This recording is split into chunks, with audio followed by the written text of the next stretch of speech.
good. The love was good. The love was good.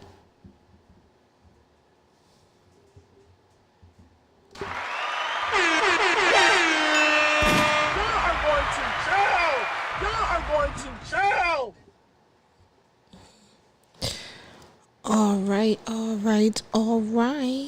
Let's see.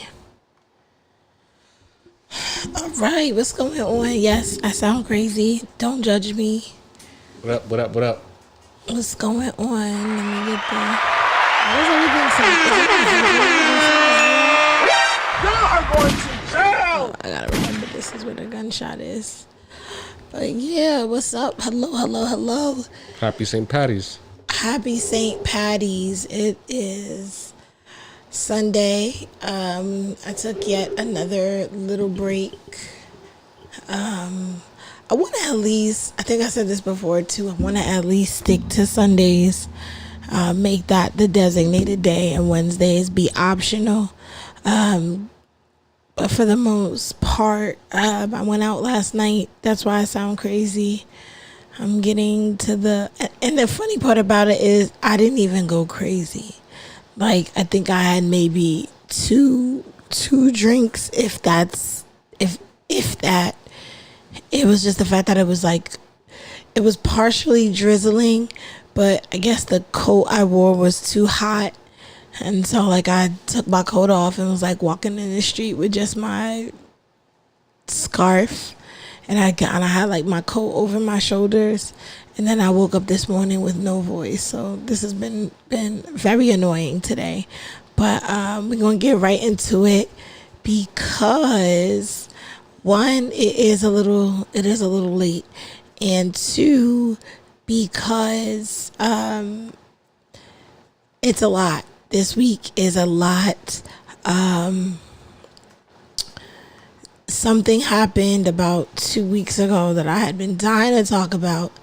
And because of my, tardiness, I just been pushing it back. But it has given me time to look at just about everything that has been going on.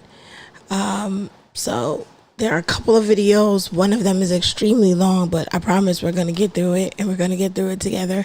So we're going to get right into it. What was your thorn of the week? About to skip the rose, but thorn of the week? I mean, we start with thorn and we end with rose. True. My thorn of the week. My thorn of the week. I don't think I really had any this week. I think this week was pretty smooth. That's what's up. Good for you. Right? That is awesome. How about you? My thorn of the week is I guess I pretty much killed my lucky bamboo plant. Oh no. Yeah, that's more of the sound I was looking for. Violins. Yeah, actually, I killed my bamboo plant of 5 years. And it was really and truly my fault. Like, everything had been fine. It was doing well. There were a couple of times when it was like kinda, the growth was kind of stunted, but I didn't really pay much attention to that. But for the most part, like, I had seen a couple of leaves come through. I saw, some growth over the years, and it was perfectly fine. And I decided to want to change the pot that it was in. So it was always in the pot that it came in. And then I was like, oh, I should move it to this glass cup that I have.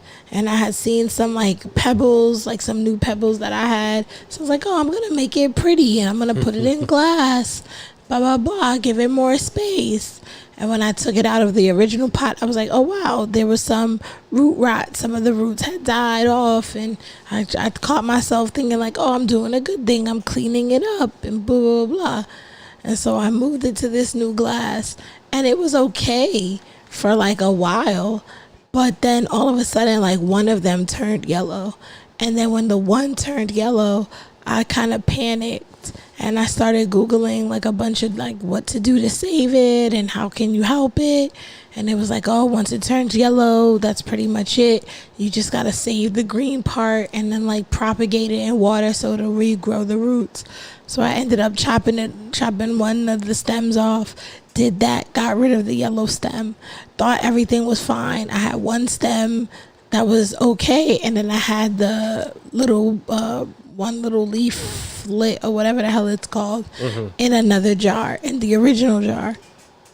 So I was like, okay, that was fine. So then a couple more days go by, they're doing fine. Then I wake up yesterday or day before yesterday, and I noticed that the one stalk that was green, that ended up starting to turn yellow, and I should have just propagated it right then and there, but I was like, no, I'm gonna leave it because there's still a little bit of green on there, so maybe it'll stop yellowing and it'll just stay like this, because I had seen videos of half yellow half green stalks and stuff like that, and they were just fine.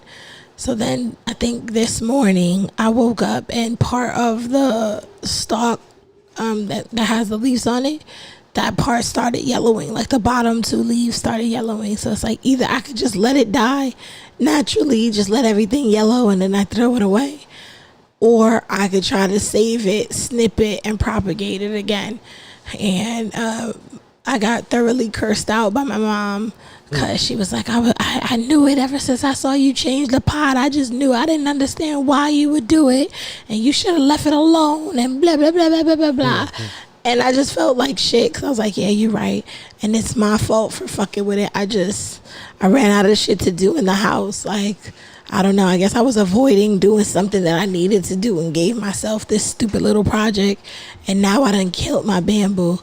And, my mom being a superstitious person, she's like, oh, you're not supposed to buy your own bamboo, somebody's supposed to gift it to you, and I gifted it to you for your birthday, and it was something sentimental, and you went around fucking with it, and you should have left it alone, and blah blah blah blah blah. So now I have her voice in the back of my head fucking everything up, and so now I'm just freaking annoyed. So yeah, mom be doing that shit to you, unfortunately. I mean, it's already like it's something that I already knew, right? Like I had already accepted. Damn, I fucked up. Like, damn, I should have never did that. And then he's got a pile on you after the fact. So like, and then it's like, but it's cool because I guess the initial pylon, she didn't know that I had already accepted it, and I was like, yeah, you're right. Like, I really shouldn't did that. Like, it was perfectly fine. But I'm not like the most superstitious person as far as like what it means and blah blah blah. But it's just the fact of, I've had it for so long. It's been like legit. Like my birthday this year would have been a full 5 years, and I think maybe that's what it'll be. I'll keep it until my birthday, which is only like a couple of weeks away.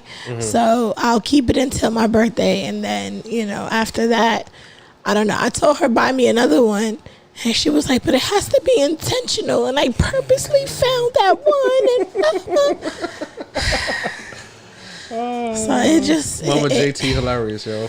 It just yeah, Mumselle, she's a bit much. She's definitely a bit much. But Mumselle's a new one. I be calling mom Mumsy. But yeah. So that was my thorn of the week, and then my rose of the week. My rose of the week is I got to hang out with some of my college friends yesterday. Again, how I ended up losing my voice. So one of my homeboys from college, he just got engaged 2 months ago. So congrats to him and his fiance. Cute Pakistani girl. He's, I think, Puerto Rican, Dominican. I don't remember. He's one of those. But yeah, they met during the pandemic. Been together ever since. And yeah, they were talking about couples therapy and all of these different things that they, you know what I mean? And she was just a delight. Really, really, really cute, like cool girl. Nice. And then my other homegirl, who lives in Jersey City, she popped out. And then we have another friend of ours who he's here on work, on business. until about Thursday. Actually, I think somebody else flew in yesterday or today. Yeah, somebody else flew in today. So we're gonna probably try to get together again tomorrow. Hopefully, I'll see if I can organize that. But yeah, so I was able to, we caught up, went through the whole Rolodex of who talks to who and who's gotten updated with who and what's new with whom, blah blah blah blah blah. So it was a really good time. And then I ended up finding out about like this whole new part of Queens that I had never hung out in. I believe it's Woodside, if I'm not mistaken. Woodhaven, Woodside, Woodhaven. I don't know. It's Wood something. Wood something, but it's pretty quiet over there. We went to a what they call it, Nepal. Them people from Nepal. They have there's a bar lounge out there that we went to. Really cute spot. We had got there a little late for live jazz, and they ended up having a DJ, and so we kind of just hung out, had a couple drinks, and then went on our merry way. But it looks like a really cute spot. Like, I've been on their gram. It was looking, they do like bingo nights on Wednesday. They do live jazz every Saturday. Nice. It's called, I think, Choke. It's CHOWK. The guy told me how to pronounce it, but I don't remember. But yeah, he says it means like hang out or like fun or something like that. Like basically what it is. It's like the word for what it is. And it looked like a pretty like diverse spot. Like I saw a good mix in the crowd. It was like some European white, some Asian, some black, some Latina. So it was a pretty decent mix. So I definitely want to check that spot out again. But yeah, what was your rose of the week? I finally got back into my health routine. All right, that's what's up. Yeah, it needed to happen because my stomach was been acting weird with me lately, so I had to get back to square one again. Oh, okay, that's what's up. Yeah. So you like, what did you think it was? Is it not working out? Is it eating out? Like what's the eating out? And well, it's basically my eating habits. That's the main thing. So, okay. Yeah. All right. Well, I'm at that's this big what's old up. age, so I gotta chill on what I eat. I mean, my homegirl was telling me how tequila doesn't sit right on her stomach anymore, and I was like, "What?" Just when I got into my tequila, because I was a dark liquor girly for a very long time, like. Give me cognac, give me whiskey, you know what I mean? Like, I was definitely all about it. I mixed dark and light back in my time. Oh, okay. Yeah, well, that crazy. Wow. But yeah, I think over the last couple of years, I've transitioned into a tequila girly. But I've been hearing more often now, like, I have homegirls who drink gin. Like, my sis from last night, she was telling me how she prefers whiskey and gin to anything else. And then I have another homegirl. I mean, I think of gin as like a manly drink. Well, I know whiskey is manly and I know cognac is manly, but I also do think that gin is like old white man. Nah, that's classy. Universal. That's universal right there. Really? Yeah. I mean, I used to do liquor promotions for Seagram's when they came out with like their flavored gin line. So basically, like back in what was that, like 2015, 16, 17, you know, when everybody had like flavored, you had all the different flavors of effing vodka, all the different flavors of freaking Amsterdam vodka, all the different flavors of Ciroc vodka. So like flavors were a big thing. So Seagram's came out with a line of flavored gins. And honestly, I think my favorite flavors used to be the pineapple one. And it was another one. So basically, like, I would have to go to different liquor stores, give out samples, and basically try to persuade people to buy it. And the thing that I hated about that is that most of the liquor stores that they would send me to, me specifically, were always like in black areas. So like I've been at the liquor store at 116th Street. I've been at the liquor store in Castle Hill. I've been at the liquor stores in like random little pockets of like Harlem and all types of stuff. And it's like, it's pretty hard to convince black people to drink gin of all the, like, not even just black people, but like hood black people. And I'm not even trying to be rude, but to try to convince hood black people to drink flavored gin at that, it's kind of ridiculous. They used to say honey and all that, so and that's funny that you mentioned that, because one of my accounts was Martell. And shout out to Martell. They were actually a really, really good brand. So at one point, I do remember there was like a Henny shortage. I don't remember what happened, but there was a shortage of Henny. And at the time, I was signed with Martell. And so it was easier to sell Martell because it's also a cognac. And at the time, it was cheaper than Henny. So it was really easy to get people to try cause I believe it was the Martell VSOP, and then they also had a Martell Blue Swift. Blue Swift was supposed to be like the upper echelon, the more business, the business black, if you will. And then the Martell VSOP would be for like the more hood black person. And I did pretty good with selling that, but again, because it's a cognac, it's something that's close enough to what they're used to. Yeah. But trying to convince them to do gin was an uphill battle, because they'll sit at the table, they'll take all the samples that you give them, but then it's just like, oh yeah, you know, you want to buy this? Oh no, I came in here for whatever. I came in here for this. I came in here for that. But you know, they give you the oh, but I'm gonna get it next time. I'm gonna buy it next time, and it's like, yeah, right, whatever. And that's a whole nother. So I gotta talk about my promo days and some of the things that went on during that era, because that was a very interesting era of life. I'm not even gonna hold you. I can imagine. I'm not even gonna hold you, and it's only because I could look back now. Because again, I was in my early 20s, so a lot of things I just wasn't privy to and just wasn't paying attention to. But now that I could look back, I'd be like, oh nah, there was some nefarious shit going on in here. But I say all of that to say, I just find it interesting the drink choices of certain adults. Like one of my homeboys ordered an old fashioned. And I'm like, what are you, 50? Because that's what I see my uncle drink. Like, that's common for men of age. Really? Hell yeah. I just feel like that's so old. Yeah, I mean, it starts at a certain age, like 20s, 30s. That's kind of crazy. Yeah. And then my other homeboy, he's Asian. He had a scotch. And I was like, what the hell? Another one, too. Like, what the hell? So we just, you know, had that time of reminiscing and catching up and all of that good stuff. But yeah,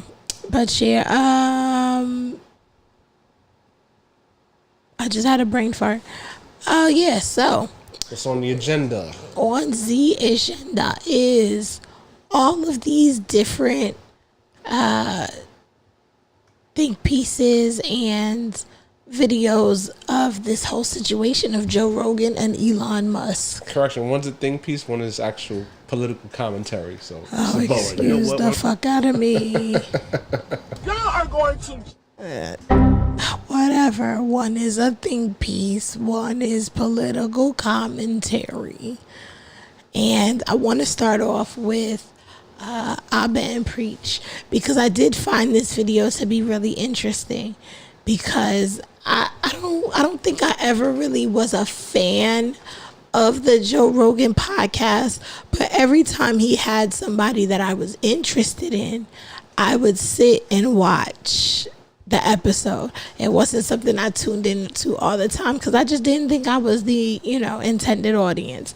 And sometimes I just don't want to hear it. I think the last time I actually saw Joe Rogan and paid attention to him was he did an episode of Flagrant 2 with what's that man name?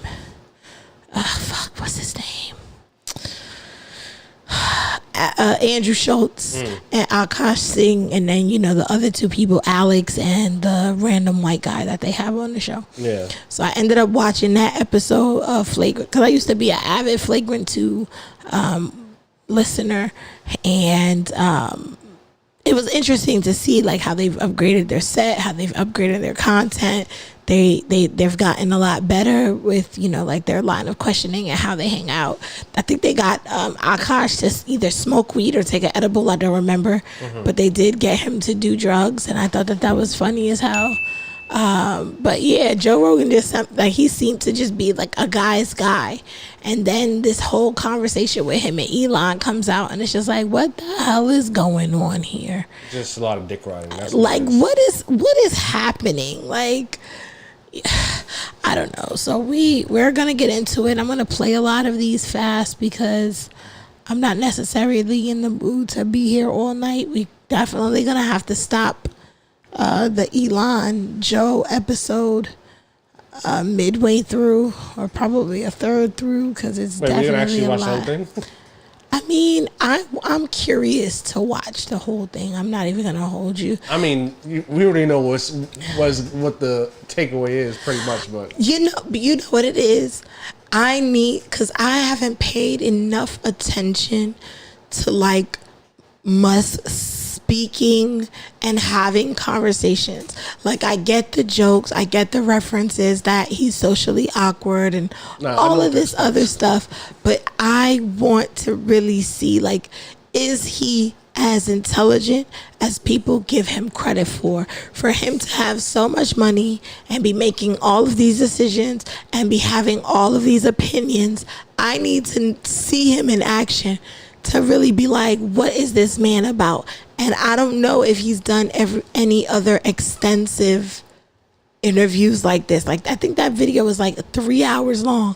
When has anybody ever listened to him speak for 3 hours? He's been on there before, but I'm just letting you know, spoiler alert, you're not going to get nothing of substance out of him. Nothing of substance? He's that dumb, and he's dumb. Nothing of substance. Ay caramba. I don't know. Oh, that makes me a little terrified. I don't know. But yeah, so after seeing him on Flagrant, of course, I don't pay Joe Rogan any mind anymore. And then this video comes out. And when this video came out, that's what prompted me to be like, you know what? I want to see Joe Rogan in that Elon conversation. Because I had seen clips and I was curious. But this definitely made me say, nah, I got to get into it. Why don't we take a chance on something? I wrote a single sentence and I'm like, I think this is a topic. You ready? Joe Rogan changed my life. And it's embarrassing to say that I was ever a fan of the podcast. So Joe Rogan saved your life. Whoa. Changed. So yeah, that's what's that. So Joe Rogan saved your life. Changed. And then Changed. You want to call him daddy? I don't want to. Yeah, I knew about the bullshit. As soon as that was saved word came out, you made it sound like I was a kitten in a box, and then so you found me at the bottom of a fucking dirt hill. That's what you said. So anyways, what I was saying, Daddy Rogan. Yes, Daddy. I think a lot of people right now have varying feelings about Joe Rogan. A lot of people hate him. A lot of people love him, depending on which aisle of the political spectrum you lie. My issue or my contention is not so much as the political stuff. I know a lot of people might not believe that. It's more so the actual essence of the podcast and how much that's drastically changed. I used to watch Joe when I was like 21, so that's a good 13, 14 years ago. It's important to give that... 21 plus 13. He's only 34. Yeah, so what? That was 2012. And Joe Rogan been around that long? So Joe Rogan was... So basically, like, when I first developed, like, an interest in podcasts, it was the very first podcast I ever listened to, I do believe, was Brilliant Idiots with Charlamagne and Andrew Schultz. Or was it the Joe Budden podcast? Those two were around the same time. Then I found other podcasts like The Read with Kid Fury and Crystal. Then I found Horrible Decisions like most other people. I found this one white girl podcast called Guys We Used to Fuck. It was they had started out interviewing like their exes and people they had slept with, and then they turned into like a fully, fleshed out conversation of actual real life things and blah blah blah blah. And then I kind of like stumbled into every other podcast after that.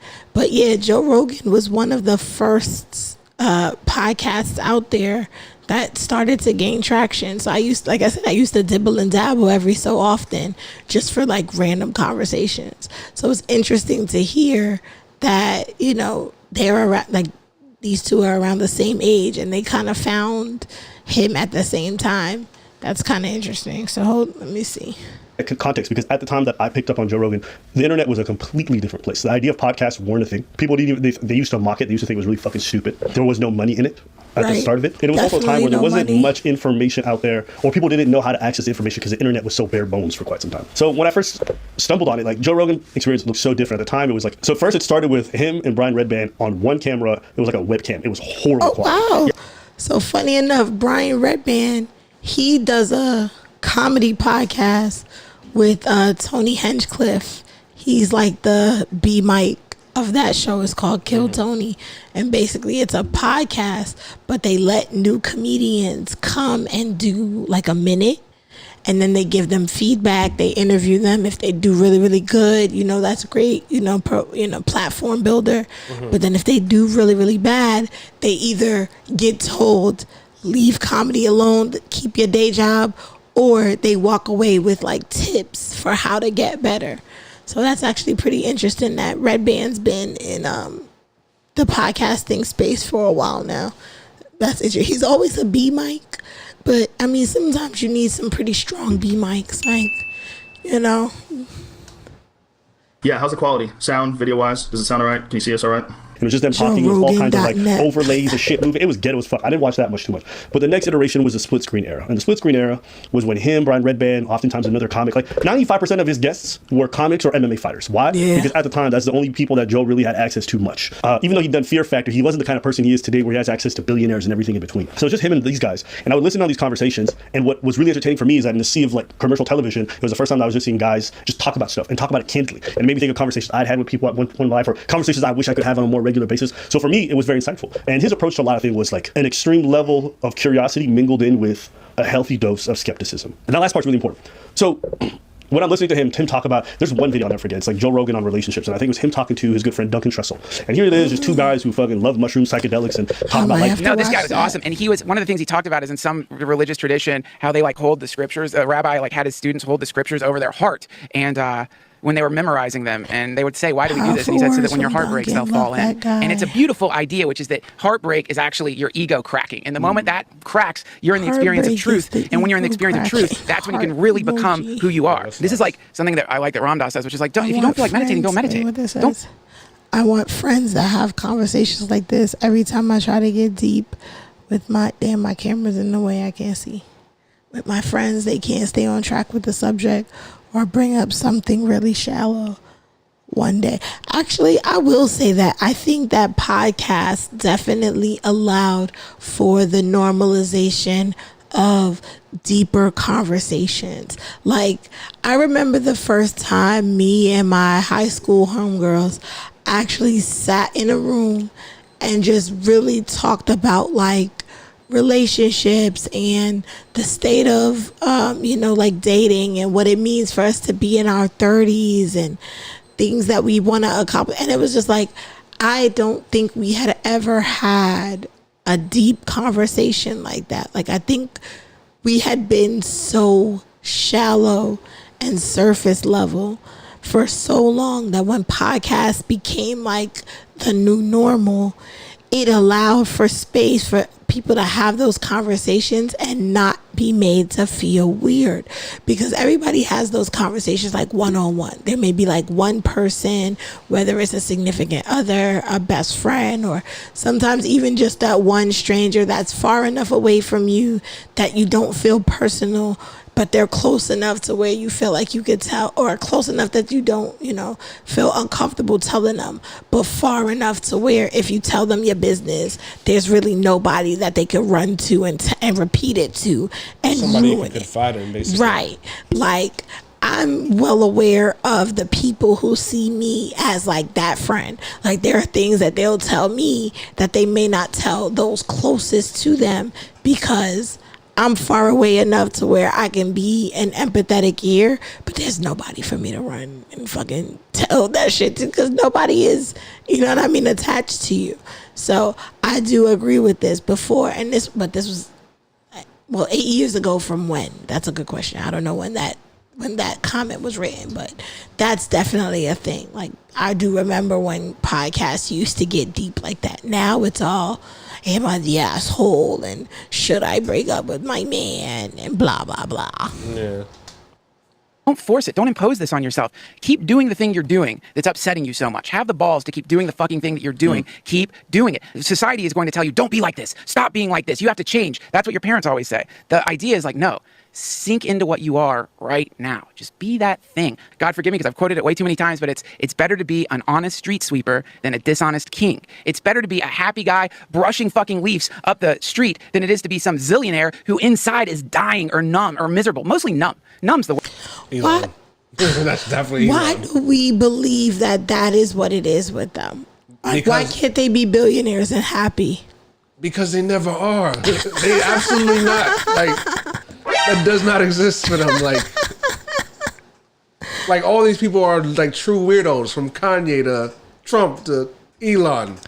You know what I'm saying? I mean, so do you think it's a white thing? No, it's also a black thing. Like, Well, yeah, you did mention Kanye, but Even Kanye is bipolar. I don't think that he counts. He's on record for having mental illness, so I don't think that he counts. True, but it's also he uses that. He also hides behind that too. Oh, in my opinion. That's a conversation for another day. Definitely is. Where most people are just nuts. But as long as these people can quantify on paper, I still have a X $1 million home. My car still costs X thousand dollars. Right. This suit is an X suit. Right. I am still ahead. I am not going to abandon all these things. As long as they don't see through Right. the bullshit of the game they think they're winning. They have to fall. Yeah, it's almost like you have to fall to really. That's what you got to appreciate, those moments when it all falls apart on you, because that means you've got an opportunity to try it again. Are you close with your dad? I never met my dad. Wow. Single parent. You never met my dad. So thanks for bringing that up. I don't know mine either. Mine's name is Joe Rogan. Shit, he's out there someplace. He's out there. The good thing is it made me realize that you can't count on people, but you can count on trust some people. issues, But man. I definitely have That's trust issues for a long right time, there. but become someone that people count on and count on people. That's what you do. I have a tight group of friends. Like, me and my friends are very close. I get it. I would do anything for my friends, and family too. See, there's a certain level of loyalty that I have because of that too. Yeah, well, you understand it. Where someone who grows up in a big household filled with people, and the family was always there, and everyone was there, you might take people for granted a little bit. My daughter, my youngest, we were playing the other day in the pool, and there was a point in time we were just laughing about something together, just laughing, and I'm looking at her face, and she's laughing, and I felt like I was on drugs. I was like, the love that I have for these people is so intense. It's Oh, and that's beautiful. it's also, I didn't get that when I was a kid. I didn't know exactly what you're saying, man. If Joe just did that kind of stuff the rest of his life, most people look at it as like, okay, it's two hippies just yapping away, and you would move on with your day. But it was really interesting stuff, because for me, especially from the immigrant background that I came from, I never heard anybody my whole life talk about introspection. I never heard anybody my whole life talk about therapy. I never heard anybody my whole life talk about being incredibly selfless in the way that you approach relationships. Like, these were all foreign concepts to me that were very much in line with, I think, a lot of the values that I wanted to embody, but I never saw in much of the media that I would watch. As a result, that podcast really opened my minds, and it taught me about a lot of things. And I credit Joe Rogan to some degree, because after my father passed away when I was 21, psychedelics were probably one of the best things I had for me to help me through that, and it was very therapeutic for help me to like really analyze what I had going on inside me and help me heal from it. I had some crazy experience as a result that really helped me try to move past that traumatic experience, and so I credit it. And it's also the thing that put me on stand-up. It's probably the thing that put me on Patrice O'Neal, Bill Burr, and a lot of these other people, and as a result, it kind of changed my trajectory in life from straying away from the military to... And shout out to Bill Burr. I just watched his new special, Drop Dead Years. I'm just glad that he's still with that black lady. Like, I do remember, I think it was like either during the pandemic or right after the pandemic, there was rumors that they were getting ready to split, and she was looking to divorce him. And so to hear that he's changed and he's actually like prioritized his life for her, I am so happy for him, because I liked him and Nia together. They are so cute. Towards more artistic endeavors. And so I credit the podcast a lot of times, and I felt always very proud of that, because of the fact that what it did for me was so huge, and I never take that away. Oh my God. Oh my God. Like, all of a sudden I'd be trying to prove that I'm not crazy when I knew I wasn't that crazy. I did really enjoy. Fast forward a couple of years later, there's a shift that happens, and now Joe's podcast is picking up traction. It's not what it is today at all, or even close, but it's definitely getting more popular. And at this point, he's moved to a studio. It looks like a bit more of a professional setup. Now he's inviting all kinds of people who are experts in sleep, which was huge for me because I have sleep apnea. And it's probably one of the biggest things that influenced me to actually get the machine so I could start sleeping again. Because I ended up learning like just how fucked up it is when you don't get good rest. He'd have people that were like neuroscientists, people that are reputable, some quack scientists as well. But Joe was really expanding, and it was really interesting for me because There's conversations I'd never seen elsewhere, and I was really enjoying it. And again, a lot of you are like, oh, you never saw these conversations? This is 2013, 2014. Right. There was no places that were having these conversations. Right. And this is some obscure TED Talk that you would never find. So yes, you have to give him some level of credit. And I do remember the TED Talk era because that was like the first time that you got to just hear like these random presentations. And I remember that was the first time I ever came across Brene Brown, and then having to find out like all of the great things that she had done and like has contributed to. So, I mean, yeah, the internet was a pretty interesting place when people were dedicated to like teaching and empowering and really like helping society really build and be better. And then fucking going viral for stupid shit took off, because around that time was when Instagram had just started getting on its feet, because Instagram came about in I believe like 2012. So then you had all of these people doing these dumb things, and you also had Vine, people going viral for stupidity. And it's like every time we have something good, here comes some fuck shit. And I do believe that there was another podcaster who talked about that too. Like, you know, a lot of the times, every time we have something to uplift us and empower us, here comes the distraction that's bigger, shiner, brighter, shiny, you know, shinier, more enticing, and then it forces you to choose, and it just becomes a shit show. And people go with the distraction. I mean, because it's easy. Unfortunately. It's easy. Unfortunately. Facts. He was one of the few, if only, people who were doing it and were relatively popular and consistent. And then he would even bring on political people. And Joe, as a self-proclaimed liberal, would have liberal people on, conservatives. And I enjoyed listening to the conservatives, oftentimes more than liberals, because they were more entertaining, just be honest. Look, here's the thing. Fine. Listen, I'll be honest with you. I'm kind of retarded. But one thing I respected about Joe in that era is that even if he had a conservative on, he would push back. And he would push back on his ideals and be very vocal about it. And if you don't believe me, look at what happened when Candace Owens went on. She started yapping away about Biden and stuff like that. And Joe didn't let her off the hook. And I don't think she's been back on since. The climate is forever changing. Like that's the problem, is that people are making it seem like that's something weird. No, it's no, that's unique. not. You're misrepresenting the issue. Look what happened when Steven Crowder came on and started talking about how weed is a devil and all this stuff, and Joe let him have it. It was one of their biggest, spats. Traffic fatalities regarding marijuana have skyrocketed. This dickhead right here. Google that, because that's nonsense. Thing was revealed in the WikiLeaks memos. See, this is where I was saying, hold on, don't interrupt me, you fuck. But at the same time, he would not shy away from disagreeing with liberals on things that were important. He had Jamie Kilstein. You know who that is? No. Short guy, white guy with glasses. He was part of like a lot of the Me Too stuff, and Joe let him have it. Joe unloaded on the dude. You know that's worse than saying wouldn't it be funny if someone just... Yeah, that's not worse. It is worse. Murder's worse. Murder's way worse than... Murder is worse than man. Wait, is he saying that murder isn't... Is murder worse than SA? I mean, murder, you lose your entire life. SA, you can lose your entire identity. I would argue that it's the same. As much as you may try to resemble somewhat of a normal life, most people who have that part of their autonomy violated and taken away from them, I don't know if they ever fully You take someone's dignity away. Yeah, like I don't know if anybody ever really like people can cope with it. People can, suppress it. Like there are all of these other things, but I don't know if you can ever really recover from that. I mean, there's no going back. I mean, when it comes to the person that perpetrates murder or rape, there's no going back from that. That stain is on you for life. For life. Yeah. That's an interesting argument, though. I don't think we had this conversation. You're crazy. You'd rather be murdered than... Probably top 3 biggest fights Joe's ever had on the podcast. Really? Yes. Joe. He was pushing back on what? A lot of the Me Too stuff at the time. Okay. Yeah. If I remember, Jamie Kilstein was like a hyper-feminist type comedian. Gotcha. Where's he now? So, funny enough, he's changed his tune, but that's a tape for a different day. Remember that guy who does Adam Hates Everything or something like that? I like he brought that dude, and he was letting him have it too. So you think that males should be able to compete in the women's division of weightlifting? No, I don't necessarily. But they can if they transition. Well, first of all, So you would see that Joe would have people from all ends of the political spectrum, but he was always not shy about pushing back. And that's something that I truly appreciate. That's a fair assessment. Yes. I think I tuned out of the podcast, actually before COVID, like 2018, 2019. I started tuning out a little bit, and that's more so when the IDW phase started, which if you don't know what the IDW is, it's called the intellectual dark web, okay? Super nerdy. I thought it was one of the gayest titles I'd ever seen. It essentially is Comic-Con for niggas with doctorates. You got a degree, you a big fucking nerd, social reject, come join us. It was like that. Gotcha. So you had like Jordan Peterson, Sam Harris, I think Ben Shapiro, maybe, Joe Rogan, a couple other people. Dear. Some of them have already left, but it was a really cringe movement, in my opinion. But I saw Joe, all of a sudden, a lot of reoccurring guests would start appearing, and a lot of them all lean to the right. That was like, it was a reoccurring theme, and a lot of them were grifters. You know, like Dave Rubin, he's not allowed on the Your podcast favorite anymore. He's word. big, and Joe's talking shit about him, but you would see these people that would start coming on. What year was that? It's like 2018, 2019. My timeline, I'm going roughly. But I think when I really saw Joe, I could not watch episodes anymore, was definitely after the pandemic. And to be fair, I understand why. Legacy Media definitely did Joe dirty with how they covered him with COVID. Yeah, a drug that's been shown to stop viral replication in vitro. You know that, right? Why would they lie and say that's horse dewormer? I can afford people medicine, motherfucker.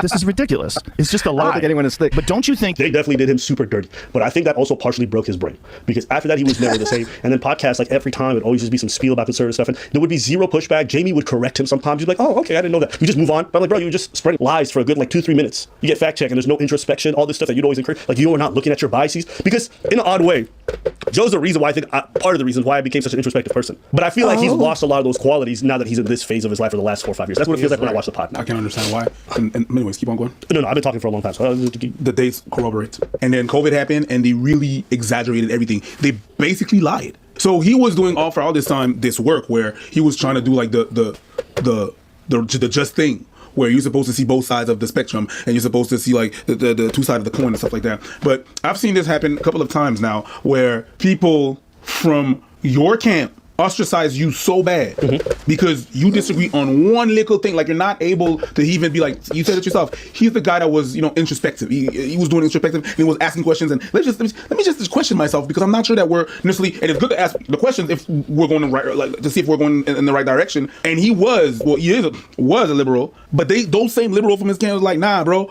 they did try to cancel him. So yeah, that is going to affect someone, and I do believe that you're right when you say that something changed, and I understand why it changed. It was so bad at some point how they would try to, even the media that had nothing to do, that we're not even talking about him, we're talking about, yeah, he should be canceled. As a matter of fact, I'm gonna say something that is really weird. The way they treated Joe was like if it was the first Andrew Tate.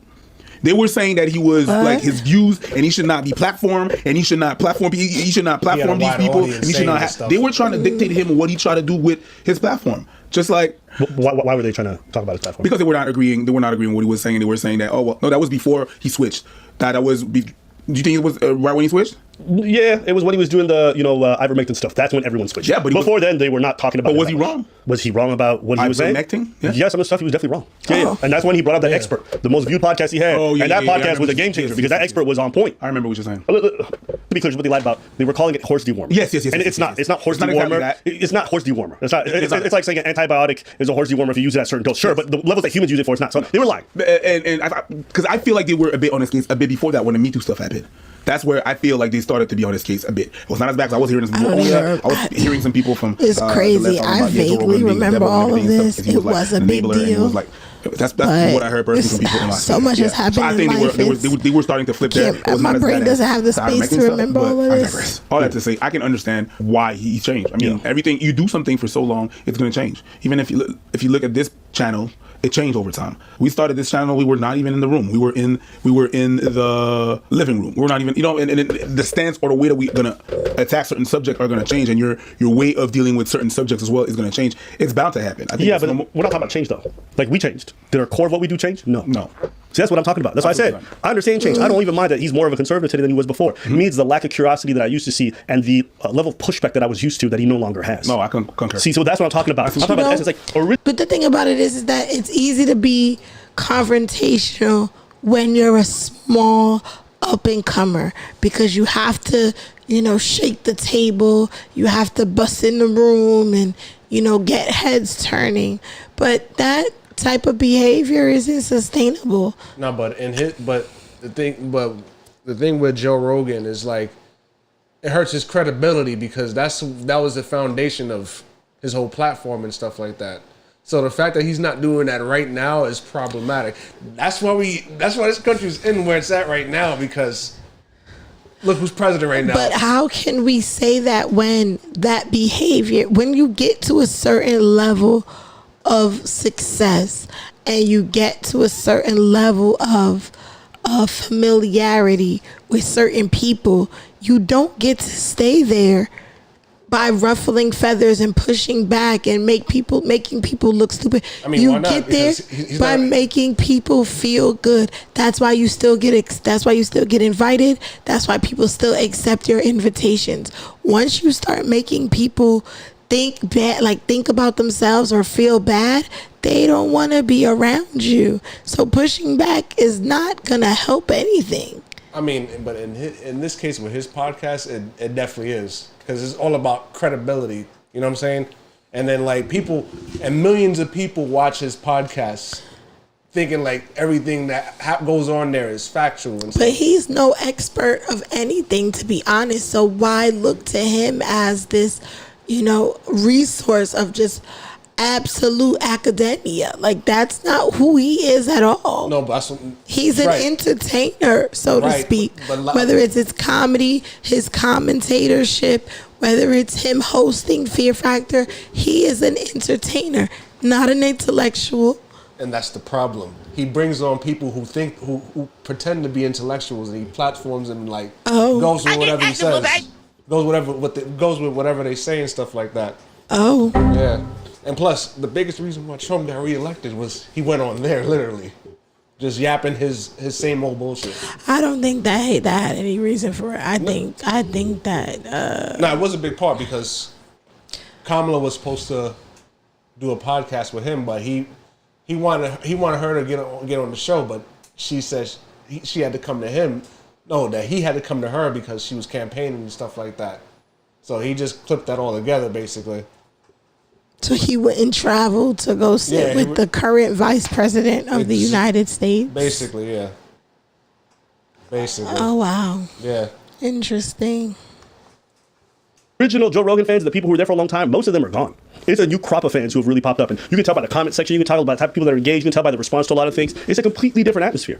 And even by some of the guests that he brings on, you could really feel the change. What was my point at the beginning? Joe Rogan changed my life. And now I'm embarrassed to say I was ever a fan. That's all I'm getting at. Was that last part? And now I'm embarrassed to ever say that I was true. Okay. Oh. Yeah. I mean, because you have to understand, most people's perception of Joe is what he is today. Yeah, but you fell in love with something that was back then. So I wouldn't feel ashamed of what it was, because we're not talking about the same thing. I understand that it changed and everything and stuff. It's like Kanye West. Yeah. I'm not ashamed to be like, I like Kanye West, the old Kanye West. When I'm saying that, it's not like I'm ashamed, like, oh my God, I have to run. I'm just saying, like, it's just something I would never want to bring up. Whereas back in the past, I would have loved to bring that up. Oh, there's this podcast. I used to recommend his clips all the time. I used to recommend podcasts on sleep, on exercise, knees over toes guy. It was so good in terms of actual just knowledge in that regard. The fact that it is what it is today is not something I decry all the time. I'm not over here like, oh my God, Joe. It's like, I made dues with that 5-6 years ago. I accepted and I just stopped watching it for the most part. So I've already moved on. I also think that now we live in such a diverse diverse podcast space that you have so many opportunities for you to go watch people and learn things and learn about sleep and stuff, that the void that Joe left has been filled by all different kinds of people. Also, one thing that definitely changed that I personally think is a big pet peeve of mine is Joe really felt like the everyday person. The way he talked about stuff, the way he advocated for things, and even the people he used to bring on. It definitely felt like that. And now it feels like a billionaires club. Like in the last 2 years, I think I've seen more billionaires on Joe's podcast than he ever had in the last 20 years right before then. And it's just a weird feeling now where these people get to come on, get to do their PR spin for whatever they're advocating, from Mark Zuckerberg to Elon to the other banker guy, lie about a lot of stuff, and Joe's never there to have Jamie fact check a lot of it. Joe's not there to like push back on it. He's just lapping it up. And I'm just saying, the guy that I used to listen before would have been highly skeptical of these kinds of people. But now it's just so bizarre seeing him buddy up with everyone who's like incredibly rich. Like, I used to hear Joe always complain about Mark Zuckerberg. I used to hear him roast him. And now he's sitting in front of the dude, and the dude's just lying about shit, and Joe's just like, oh, okay. That's an odd thing. But the thing about it is that, but see, I don't like that's the assumption. I do believe that there is something to be said about people who can acknowledge, I'm not knowledgeable in this realm, so I'm not gonna be loud and boisterous and say about it. Because there's plenty of times I will sit and listen to somebody say something, whether it's true or not, that is always to be determined. But there's a lot of times where I've listened to people just say stuff, and because I may not be well enough versed, I will simply say, I'll take your word for it. And then depending on whatever research I decide to do on my own, then yeah, I will come back and be like, oh yeah, remember when you said blah blah blah? Well, that's not really how it goes. Like shit, just earlier today, I'm talking to my homegirl. She's telling me about how she wants to leave where she's at. I'm like, okay, well, you know what? If you really feel like your time there is up, go ahead and pack your things and dip. Oh no, I think I'm gonna wait about a year. I still have my lease. Blah, blah, blah, blah. I'm like, girl, there's plenty of ways you can break your lease. You can go to your landlord and negotiate breaking it. Or you can find somebody to sublet it. Or you can find somebody that can transfer your lease to? Oh no, that's just not how that works here. Oh no, blah blah blah. And at first it was like I could argue with her back and forth, but rather than argue, let me just look. And I went and I Googled it. How do you break your lease in this particular city? And I just read through a couple of pages, sent her the link, and I sent the part that basically said, yeah, you can, there are certain ways that you can break your lease, and one of them is if you find a replacement. So it's just a little bit of, like, sometimes you can't argue in that moment. You have to just sit there, accept the new information, and then you go and do your research on your own. No, but he did say he used to have a guy that used to fact check things that was said, and there was a time he did do that, especially with the Candace Owens stuff. He had like a fact checker with him. Like that part of his show is completely gone at this point. Really? Yeah. So that's. But again, because he doesn't want to ruffle certain feathers, because once you ruffle feathers, you're no longer invited. It's not ruffling feathers in Joe's case. He's just basically bootlicking. Oh well, yeah. That's a little aggressive. Yeah, like that's what it is. Like, I mean, that's the heart of what Abba's basically saying here. I think, you know. Oh. Yeah. Like, oh yeah, you felt like the everyday dude, but the reality is, he's not. He was. Present tense. Yes, he was, and now he's not. He's not a regular dude. Sure. Yeah, he don't hang out with a regular dude. So maybe that's what happened, or doing the UFC and being all. Maybe that's what it is. I'm not excusing him. I'm just saying, I'm trying to understand what happened and why it's like that. Maybe it's just the people that, you get to know them, you get to talk to them, and then eventually you're like, oh, these people are not that bad. And you get blinded by the lights. The checks got bigger. Maybe that's what it is. Yeah. I'm just saying, the guy who was skeptical of government every day, just seeing him lap up what a bunch of billionaires say is just bizarre to me. The whole point of legacy or independent media was to be a countercurrent to that voice. It's like, okay. And now you're like yupping it up with guys who like own media companies and some of the biggest media companies. What would you say to him? What do you mean? What would you say to Joe? What would I say to him? Yeah. Nothing. I mean, aside, thank you. I'd probably be thankful for what he did in the past, right? Because I mean, at the end of the day, that doesn't erase the good. You can't erase the good, right? That's why you cannot be ashamed of what he did in the past. No, definitely still not. Because you're talking about an idealistic sense, but people's perception doesn't work that day. It's not because you explained it that people are understanding. Yeah, I get you. Like, I'm pretty sure the people who knew Hitler when he was a kid are probably like, "Oh, he was so cool. Shut your fucking mouth," right? I'm not saying that. I didn't say shit. But you get what I'm trying to say? It's like, yeah, I get what you're saying. In an idealistic world, people look at you, but you're still going to get that judgment regardless. Sure. Yeah. You could have said Kanye. Could have. Same. But I was just trying to illustrate the point. You got what I was trying to say. For all the political stuff, one of his biggest faults is a fucking, the Rogan sphere comedians. Like what Cat Williams said, Joe Rogan and 7 comedians that were never funny, right? That would be like me being on Joe Rogan. Joe don't want me on there. I need to be on Shannon. Joe got 6 comedians that never been funny. He want to push out. Straight up. That's a fact. But he always promoted them. I understand they're his friends. But these hacks were always showing up and always being cringe and always being... Who were the friends? I need to see that list.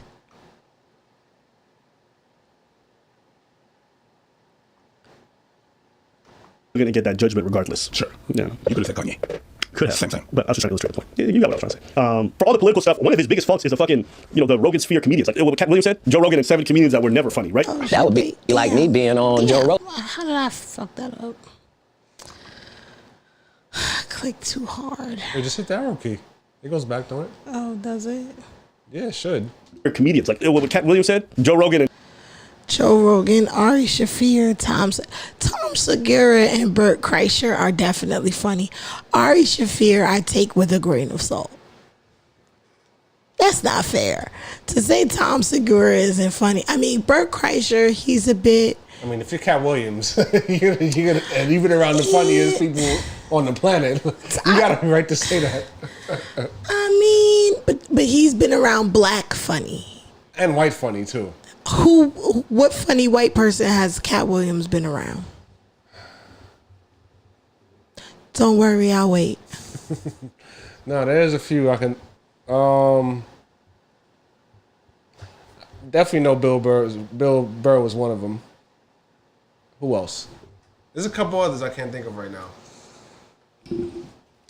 I don't know. Yeah, Bill Burr is definitely one of them. And that's debatable because I can't even confirm that. And 7 comedians that were never funny, right? That would be like me being on Joe Rogan. Joe don't want me on there. I need to be on Shannon. Joe got 6 comedians that never been funny. He want to push out. That's not funny. That's a fact. But he always promoted them. I understand they're his friends. But these hacks were always showing up and always being cringe and always being... And at some point, it's like, bro, how many times do I have to hear Brendan Schaub's got a fucking special? Dude's trash. Doing comedy for 3 months. Like, why y'all lying to us? Would you have that in places that? I don't watch podcasts anymore. Where'd you get your inspiration? And, what do you consume that, entice you to grow? I think everyday life is like much more impactful for me now. So when you're a young man, what you lack is direction because you don't know yourself. So how do you know where you need to go? And what the podcast gives you is a lot of information, ideas for you to start exploring and try to figure out, like, how do I want to build this road? So you spend your 20s trialing. That's also a problem I have with Joe Rogan's podcast because he's kind of red pill adjacent as well. And he platforms red pill individuals on there too. And then young men would watch basically Joe Rogan's podcast and then consume all his bullshit basically. So he's kind of part of he's kind of adjacent to the manosphere per se. Interesting. Yeah.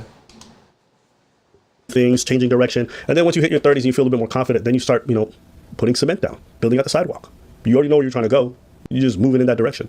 So I don't need to look towards the internet anymore for guidance in that regard. I feel like I have it and I've received it. Oh, listen, we did almost 40 minutes on this topic, so that went by like I did 5 minutes. Yeah, hey, listen. I know he saved your life.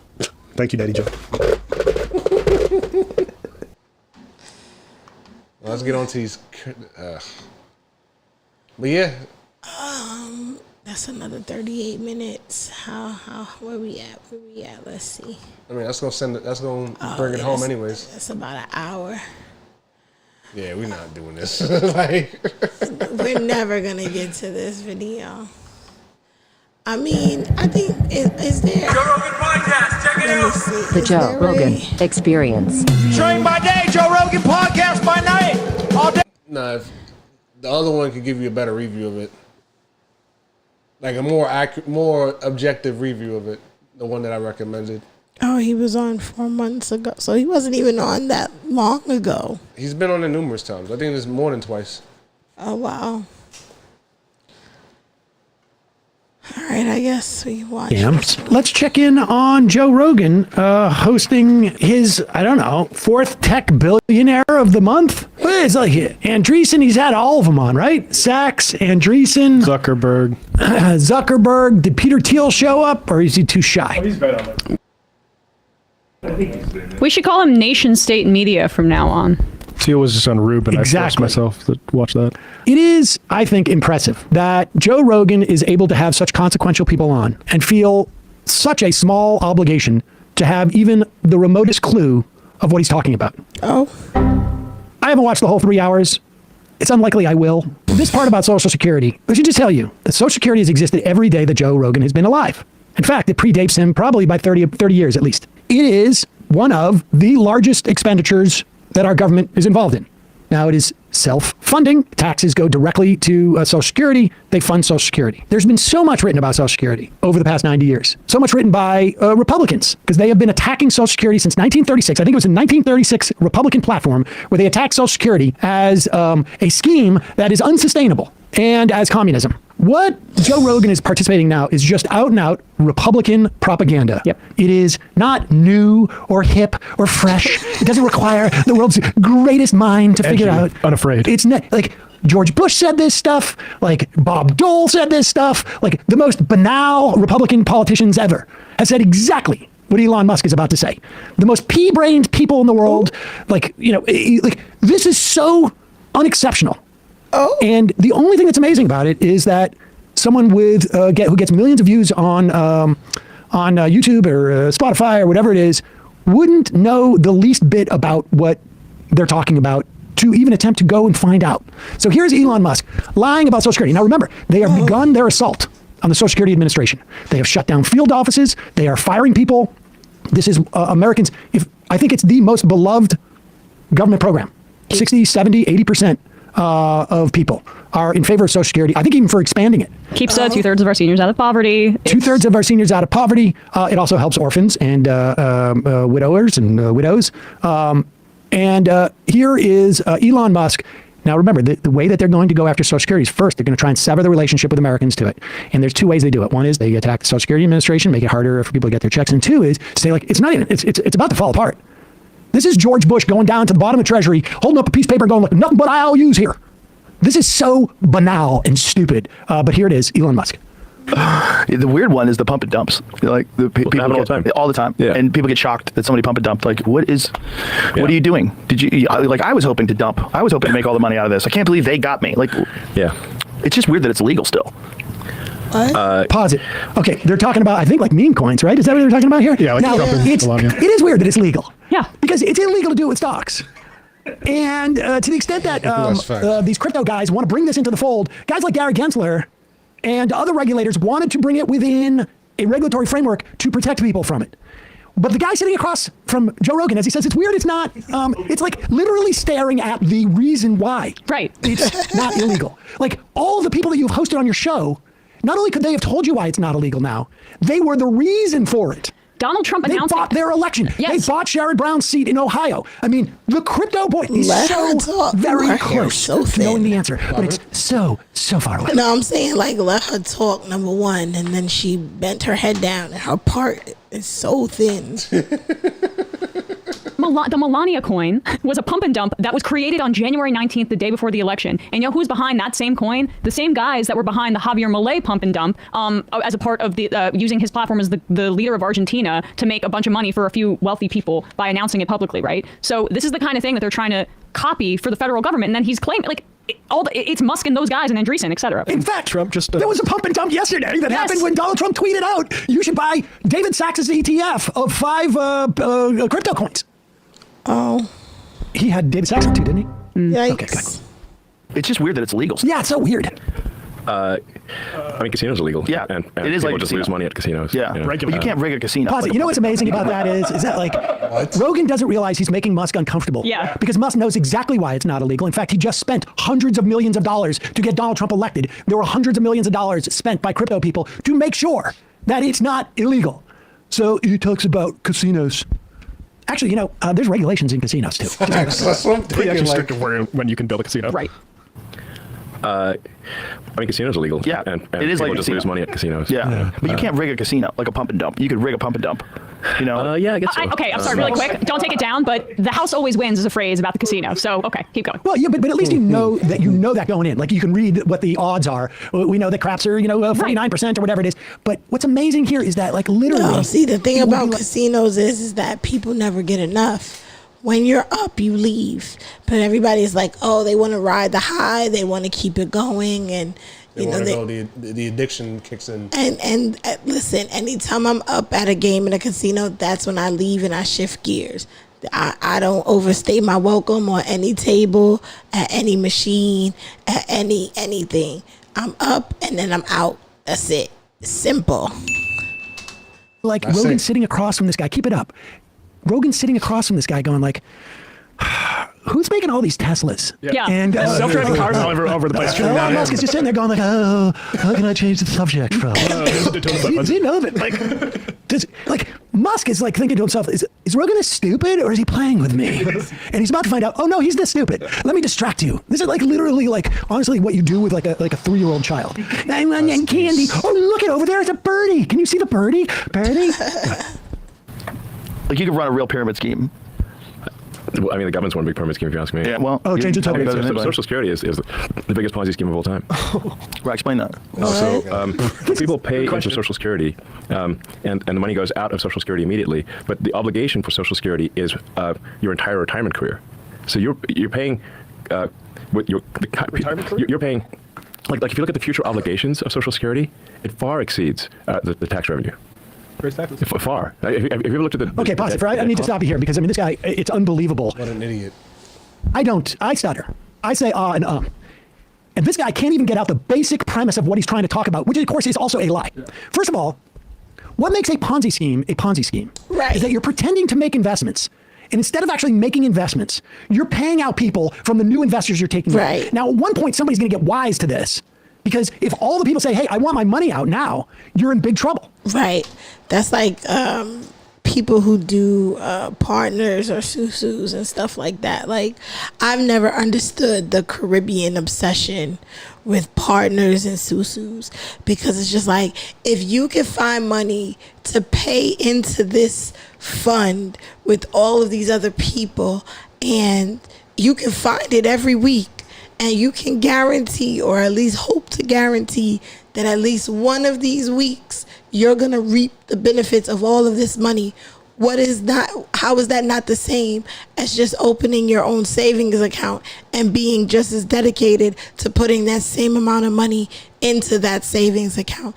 It never made sense to me at all. To be honest, I think a susu, you would make more money with a susu than keeping it in your bank account. To be honest, I mean, your regular, but I don't see how, because the way that it works out is that technically the money that you pay, and I remember when my mom was in one, and basically the person who is running the partner or whatever, that person essentially they're collecting one payment from every person who joins every month. So you pay in 4 times a month, but what you get out is only worth 3 payments. One of those payments always goes to the person who's holding the partner.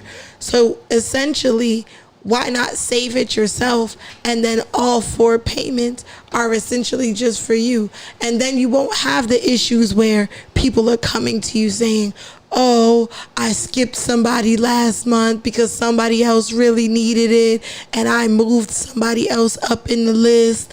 And then what ends up happening is you move that person up the list, and then they collect their money out, and now all of a sudden they don't come back the next week.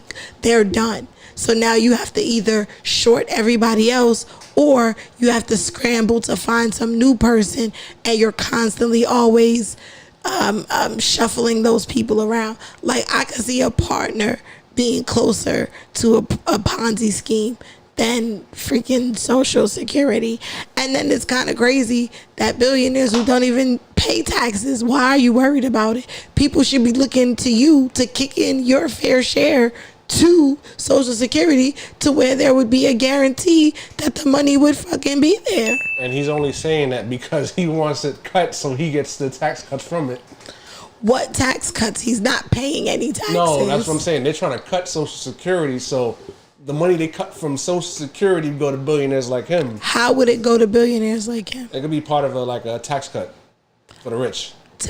Again, that doesn't make any sense. What tax cut for the rich? No, I'm saying whatever money that gets allocated for Social Security, if they cut that out, that's like probably trillions, whatever, right? Cut it out of what? No, I mean, they cut it out the basically the federal budget or whatever, you know? How is it coming out of the federal budget if it's coming from people's paychecks? No, what I'm saying is, well, if it's coming out of people's paychecks, I'm saying what I'm saying is he has access to the Social Security offices, so he can easily take money from it or go through Congress to do it. But chances are he's actively going into these agencies and cutting whatever and shit like that. So he's basically implying that he's trying to cut Social Security. But cut what? That's what I'm saying. That does not make sense. What can he cut? All the funding that people get from Social Security. Like all the recipients, like all the retirees who get Social Security, that specifically. But how can, again, that would not make any sense.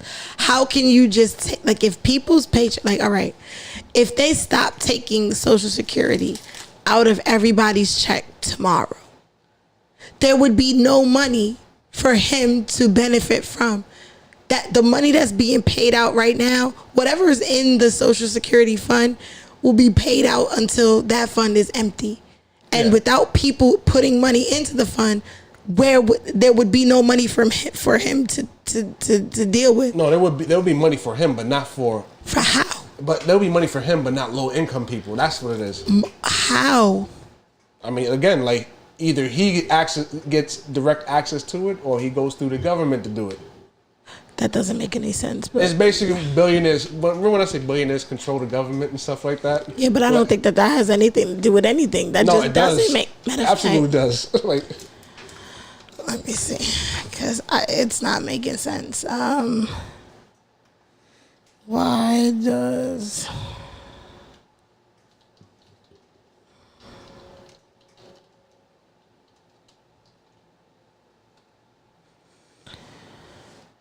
see if Gemini has an answer. They watching us. That is hilarious.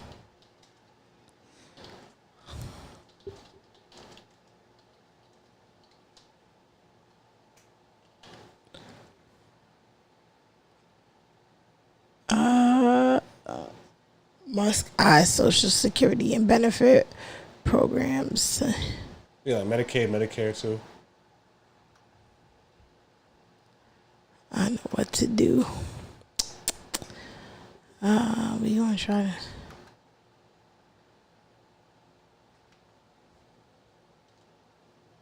Let's see. What happens if Social Security gets cut?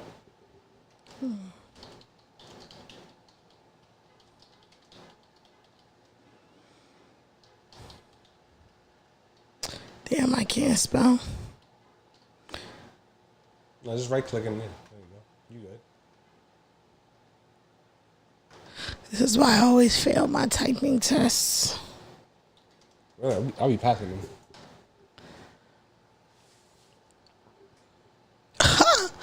See, and this is your Chat GPT would never. Type in what happens if Social Security gets cut. That's not what I'm interested in. I want to know why he is so interested in it. Because he wants more money. He's greedy. That money has nothing to do with him. That money he would not be able to get access to that money. That's why that doesn't make sense. No, he definitely would get access to it. Because Trump is letting him get access. Get access to, how can he go in? The Treasury, the U.S. Treasury. Right, but there is a ledger for that. So if any money goes out, there would be a record of it. And there's no way that the American government would allow, or let me not say that, but remember, you're right, but them guardrails is getting removed. So it's quite possible that might happen, unfortunately. I keep spelling it wrong. There you go. Wait, you did it. Whatever.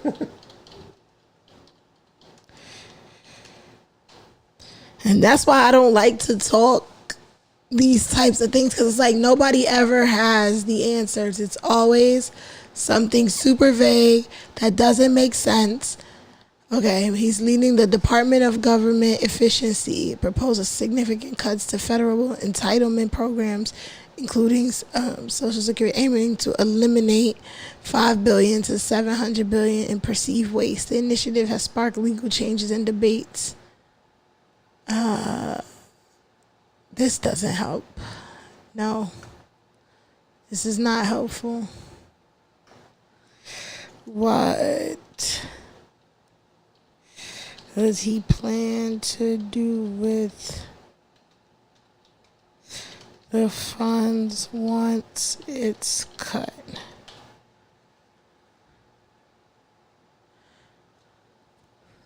Okay. He's proposed significant cuts to programs, specific plans for reallocating the funds saved from these cuts has not been detailed publicly. The primary focus of the initiative appears to be reducing federal spending and addressing efficiencies within the government. This approach has sparked significant backlash. So again, this has nothing to do with spending, and this has nothing to do with addressing inefficiencies. The fund pays for itself, so they say. So what could he be like? How, like, this is a blatant abuse of access and power, and people are being dumb by not paying attention to that. But that doesn't make what you said make any sense either. Because what is going to happen with the money? He's just using. I think that goes more to say with what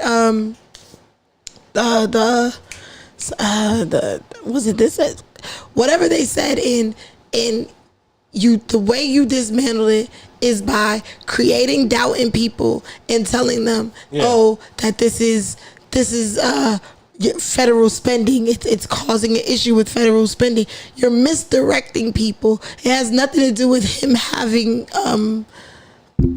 interest in dealing with that money, because he's never going to see it. If he cuts it, you're never going to see it. It's more so to plant seeds of doubt. Wait, why do you think he's never going to see it? How can he? If you cut the program, nothing's going to get paid into it. There would be no money, because people are already accepted. People are already getting their checks. If you cut paying into it, that money is still allocated to go out. You can't stop people's checks. True, but again, like billionaires like him wouldn't care about that. That's the messed up part about it. I'm gonna get a little bit dark here though. Like he literally funded this dude's campaign for a specific reason, and it was basically to loot the treasury and take all the funds and stuff like that. Like this whole Doge thing is a complete scam for that specific goal right there. So. Well, then that would make money. Then, if he would be redirecting. No, he's not redirecting shit. He's redirecting everything to him. that's the way he's redirecting it too. So basically, he's trying to convince people. Yeah, he's trying to convince people that they don't need these programs. But yet, his Doge department is being funded by the same government that he's. They're not funded at all. But well, technically they are funded. By getting into all these agencies and cutting everything, that's how they fund themselves.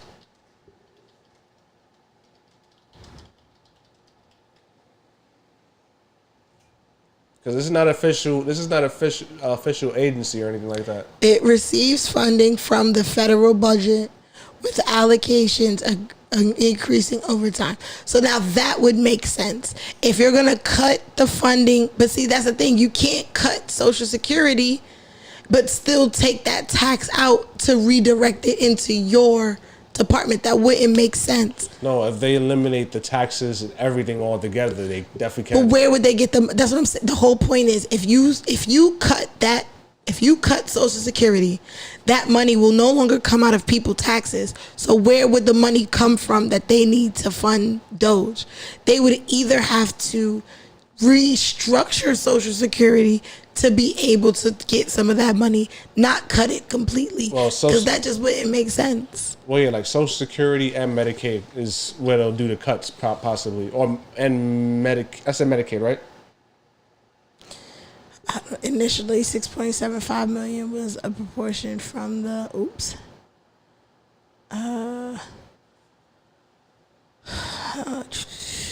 By February of this year, the budget had more than doubled. Later, ProPublica reported that their budget neared 40 million, indicated a significant increase in funding. They sought to charge other federal agencies for its service.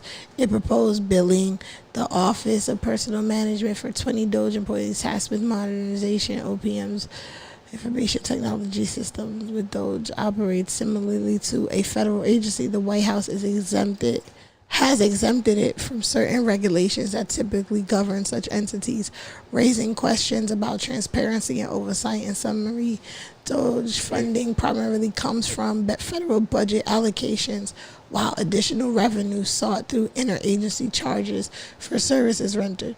So again, he's charging other departments money to come in and do what he does. Whatever. But again, that still doesn't make sense. Not charging, but the pump and dump schemes. He just said it right here. They sought to charge other federal agencies for its services. They're sending people bills to say, we're going to come in, look through everything, and tell you what you could possibly change to be more efficient. No, but that's still illegal though. Like there was. I mean, I'm sure there's plenty of clearances and permissions and stuff like that. No, he got no clearances at all. Like there's federal judges that. No, that's the point. No, that's the point. There are certain clearances he should have went through. He's not even an American citizen. So how do you even allow this for a foreigner, for an illegal alien? If you really want to get into it, he bought his way to the White House, literally. Like that's what. Criminy. Yeah. Well, let's see how much. This is a long one. And that's what your prerogative. That's what happened to Madoff. That's what happened to Sam Israel. I mean, this is what happens with Ponzi schemes. Social Security is not a Ponzi scheme. Right. Because there are very clear times when you can take your money out. You need to be with near retirement age, near full retirement age, early retirement age, or late retirement age. And they make it to where if you retire early, you get less. If you stay in it a little longer, you get a little more. So like that doesn't make. And we will never run out of This is not an investment. It's insurance. Insurance also the same thing, right? Like Right. it's a similar dynamic. We will never run out of people paying into the system unless there's some type of like nuclear event or like space invaders come down and eliminate everybody, because the law is you've got to keep paying into the system until you get to retirement age. And now he's going into, well, there's all these unfunded liabilities. In other words, if all these people who are alive today, born just in this moment, turn 65, it's going to be 67 now for anybody born today, certainly. It's 67 for me. Turn 67, we don't have the money to pay them out. Now, right now, in fact, the way that the system works, we have a slush fund called the trust fund that was designed in 1983 to deal with the baby boomers. And then everybody gets paid out 83 to 85%. That's an intermediate assessment, right? There's a, things could be much better, things could be worse. That's the middle assessment. And this is going to end in 2035, that trust fund. Oh, wow. But what he's describing is even more dire for every other thing in our budget. Because today is March 3rd. On March 15th, you know how much of the Defense Department is funded? Zero. Do you know how much the FBI is funded? Zero. The USDA, zero. The EPA, zero. None of it. There is no budget for any of it. And that doesn't mean they are Ponzi schemes. No. They are not Ponzi schemes. We anticipate that Congress, at one point, the Republicans will get their act together and be able to pass a budget, or even just like say, we're just going to keep using the old budget from last year until we come up with a new one. Social Security is, in fact, the most funded liability that we have associated with our government whatsoever.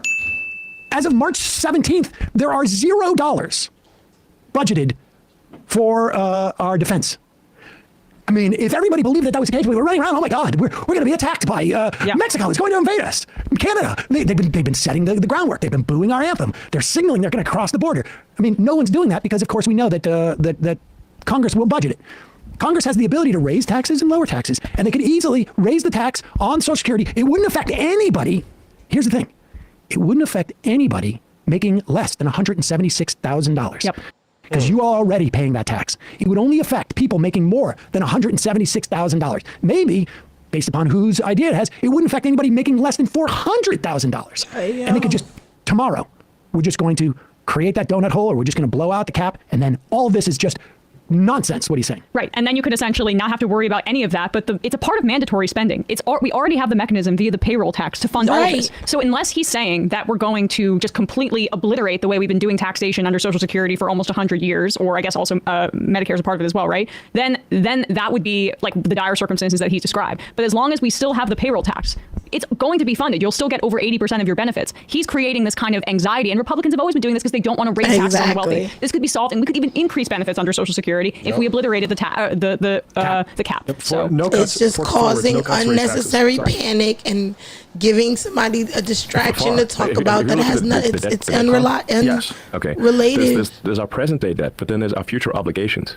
So when you look at the future obligations of Social Security, the actual national debt is like double what people think it is because of the future obligations. So stupid. So basically, people are living way longer than expected. All right, pause it. Wait a second. Okay, so he just shifted now. He just shifted dramatically. Yeah.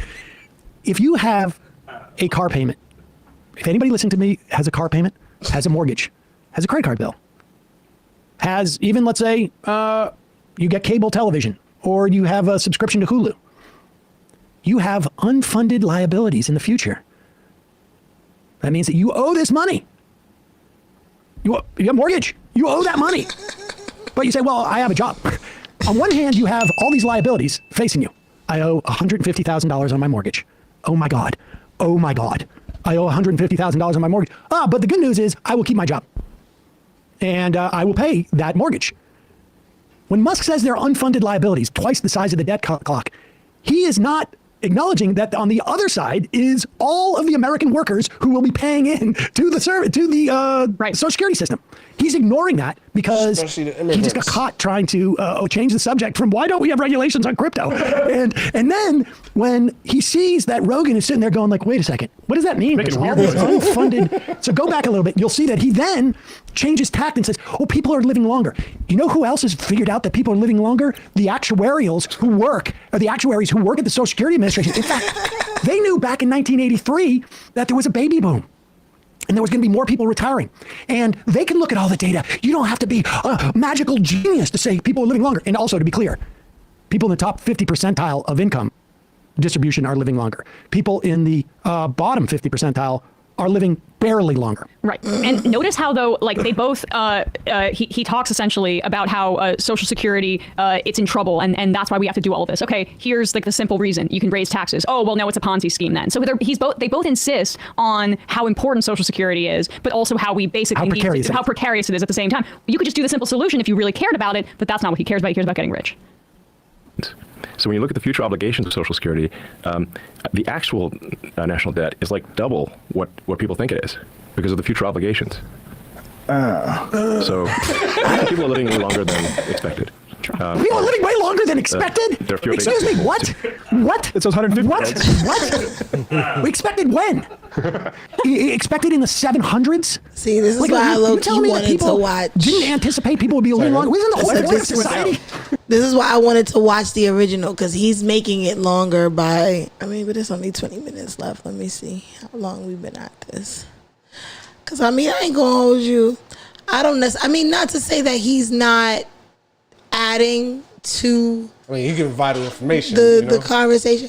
But it's just stuff that, if you think about it critically, that just does not make sense. Whatever they're trying to say, whatever wool they're trying to pull over your eyes, it literally, logically does not make sense. I am not the most political person in the world, and even I can understand that this does not make any sense.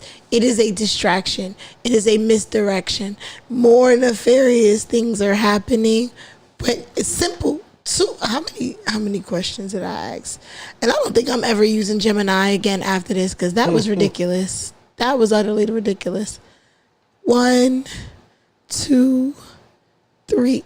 3 ChatGPT questions, prompts. And you could come to the conclusion of, this is a bunch of BS. It's not that difficult. And then you know how you get I don't even... he has Twitter, so people gonna believe any bullshit that's on there. And he's posting it too, so.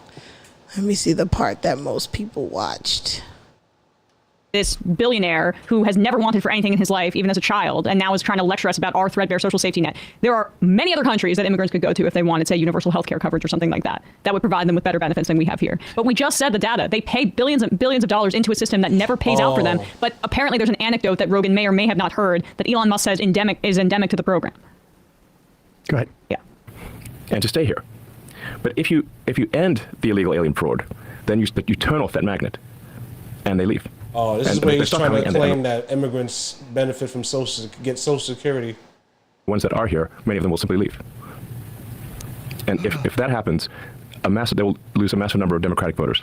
And if it didn't happen... So, okay, I'm sorry. Apparently, immigrants who have undocumented status can vote. The 11 million people that he's saying, they're going to risk getting deported to vote. They're also going to risk going and saying, hey, I'm a Social Security beneficiary, even though I don't have a documented status. They're both doing those two things. That is just, both of those are patently false. And this is one of the biggest podcasts in the country.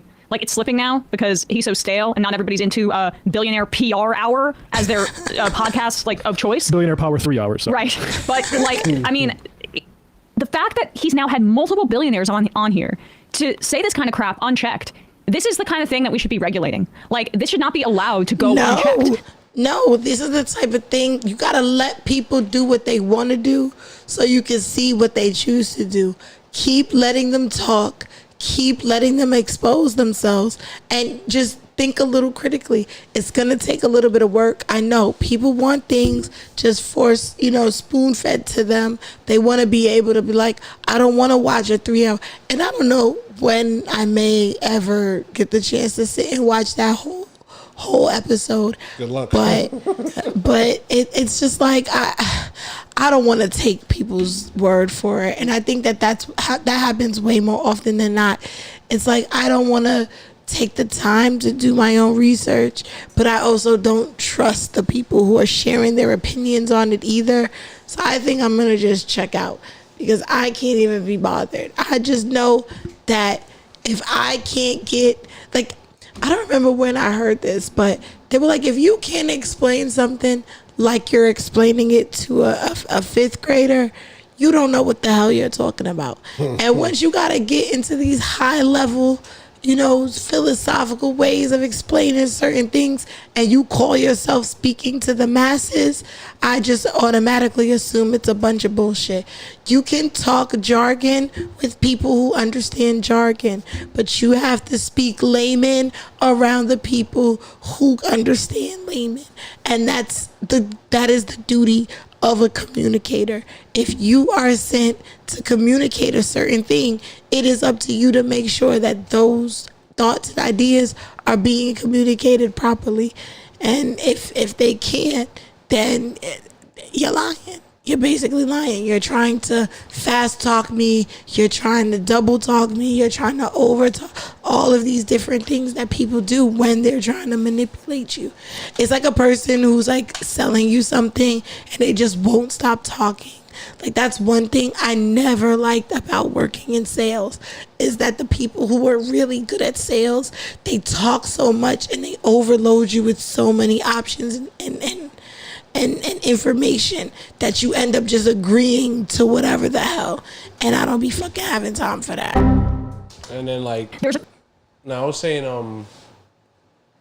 and that's the thing I'm trying to drive home with, like, how irresponsible that is with Joe Rogan, is because the people that watch it, that listen or watch his shit, they don't have critical thinking, so they're gonna take everything that's being said as gospel. And then basically, he's sacrificing the integrity of his show for more clicks and more money, basically. Yeah, but there's always going to be ignorant people. There's always going to be the people in the middle. Like, everything happens on a bell curve. You have some underliers, overliers over here that are below the curve. You have some over here that are above the curve. But majority of the population is in the middle. So majority of people are gonna be dumb, and if they choose to eat this up, then by all means. But then that's how you get all of these quote unquote Republicans voting to end the Affordable Care Act, voting to cut a lot of their benefits, voting to end up, getting deported even though they've been here for X amount of years, because you chose to still be dumb. We have computers in our pockets, and yet you still choose to willingly be dumb. That's your fault. Too many distractions. And there was a report recently saying somebody in the White House was arguing with Elon or something like that, because he was talking about the idea of Social Security, Medicare, and Medicaid being cut. It was basically saying like, they basically said the quiet part out loud of what we all believe, that what the government is. They was like, this is not just black people in the ghettos benefiting from this. These are our voters that are benefiting from this. You cut that out, this is suicide, basically. So they basically pulled the wool saying, like, they're racist, but, like, we cut this, we hurting our own people as well. Yeah, well. The different situations. This is a non-citizen filing for SSI disability. They have to be, Wait, so non-citizen SSI disability claims policy and non-citizen filing for SSI may or may not require a medical determination. The field office must determine whether a medical determination is required. If it's determined that the determination is not required, FO does not send the claim to Disability Determination Services, or DDS. If a medical determination is required, the FO sends the claim to the DDS. Okay, so that's if they try to get it. Age 65 years or older. They would have to be lawfully residing in the U.S. on or prior to. So that probably means they had to have either had a visa or a green card on or prior to August 22nd, 1996. I mean, that's a pretty interesting. 8/22/96. They have to be, at the time of application, a qualified non-citizen. That means they must have a green card or a visa or whatever it is. They must meet an exception condition for a qualified non-citizen, et cetera, et cetera. I mean, we don't need to see any more of this.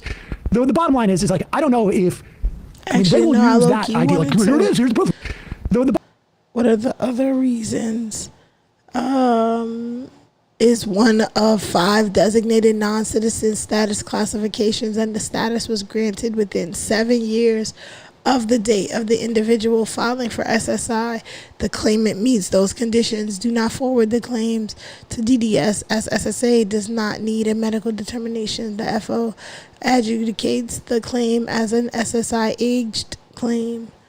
So yeah, there's so many different checks and balances to make sure that illegal aliens are not just, let me not call them illegal citizens. Well, immigrants. Immigrants.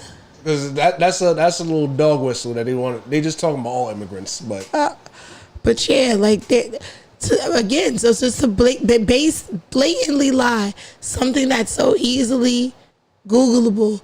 Can immigrants get Social Security? How can immigrants get Social Security? It's right there. How immigrants vote on elections. It's really simple.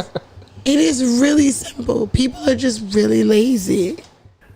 They must meet an exception condition for a qualified non-citizen, et cetera, et cetera. I mean, we don't need to see any more of this.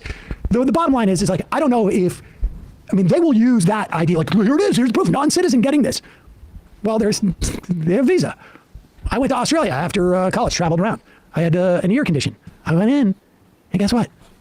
I saw a doctor multiple times. Each time it was like $10. And I'm like, what's going on here? It was nuts. It was nuts. You just go in. You just pay $10. There's no filling out forms or any of that stuff. Yeah. It was just crazy. I talked about this before, but 6 years ago, I was with somebody who had to spend the night overnight in a Parisian hospital. And we were ready to leave at like 10 a.m. the next morning, waiting for where do we sign a check or something or scan our card. And they're like, no, you can just go. And it was different in Spain. I think there's a smaller fee for a hospital visit. But yeah, it's civilization where you're not indebted brutally because you needed healthcare. No, that's facts. I mean, it's just shocking how much lie. Now, when I went that was the same thing. Like my cousin, for her healthcare, she never used to go to any doctor here. Whenever she went to Cuba, that's when she'll go see a doctor because she knew that shit was free. And the first time I went to Cuba with my moms and stuff like that, she literally had a dentist appointment for free and got a checkup that was that quick. That shit, I mean, that blew my mind. I'm like, yo, why is America not like this? Like, because America is a country, is a business. I had this conversation with my homegirl in Philly, and we were talking about the Target the boycott, and basically in saying like, I mean, I was very skeptical. I was like, you know what, I don't think it's gonna work. People, like their things more than they care about, political freedoms and all this other stuff. I don't really think anybody is going to care.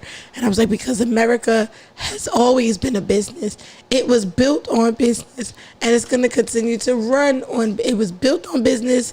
It was sustained through business, and it's going to keep being about business, and that's it. So to think that our country is going to care about us and our identity and our American pride and blah, blah, blah. Did you pay your fucking bills? That's it. I would say, I do agree, but I would say it wasn't always a business. When wasn't it? Before 1980.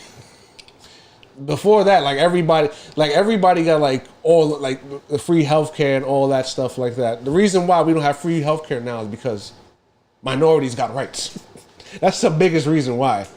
So it's better for the government to exploit and keep minorities in debt rather than providing them free healthcare like they should.